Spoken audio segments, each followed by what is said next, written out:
یہاں تے کہو نا کہ کسی صفت دے نال پکارے جاوے اللہ نو پھر تو دی صفت ظاہر ہوندی اللہ اللہ کسی دا نام لے کے پکاری چلو. لیکن نبی صلی اللہ علیہ وسلم فرمایا لا تقوم الساعة حتى يقال في الارض اللہ اللہ. فرمایا قیامت ادوں تک قائم نہیں جے ہونی جدوں تک ایک بندہ بھی اللہ کہن والا موجود ہوئے گا. ایک بندہ اے نام دی ایڈی طاقت ہے. نہیں تساں توجہ نہیں کیتی میں جو سمجھانا چاہتا ہوں. امام الانبیاء نے فرمایا اللہ اللہ دو باری لفظ بول کے سرکار فرمایا اللہ اللہ کہن والا روئے زمین سے ایک بندہ بھی جدوں تک زندہ ہے قیامت نہیں جے آ سکتی.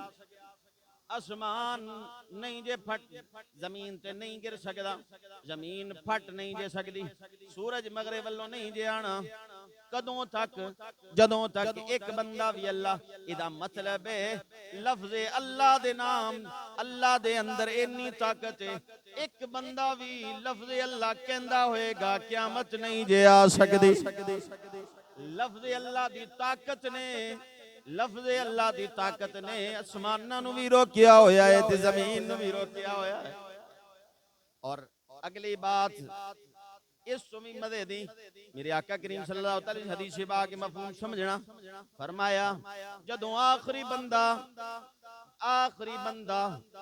لفظ اللہ پکارے گا اللہ اللہ پکارے گا اپنے رب دا نام پکارے گا جدوں پکار سندا ہے سور پھونکن والا فرشتہ جن حضرت اسرافیل جن سور پھونکنا ہے تے قیامت آنی ہے وہ 40 سال تک انتظار کرے گا. 40 سال تک ایک بندہ بھی جدوں ایک بندے دی بھی آواز نہیں آئے گی پھر وہ قیامت والا سور پھونک چھڑے گا. ادا مطلب ہے اندروں ایک باری اللہ کیا ہوئے چس نال کیا ہوئے 40 سال تک او دا اثر باقی رہ جاندا ہے.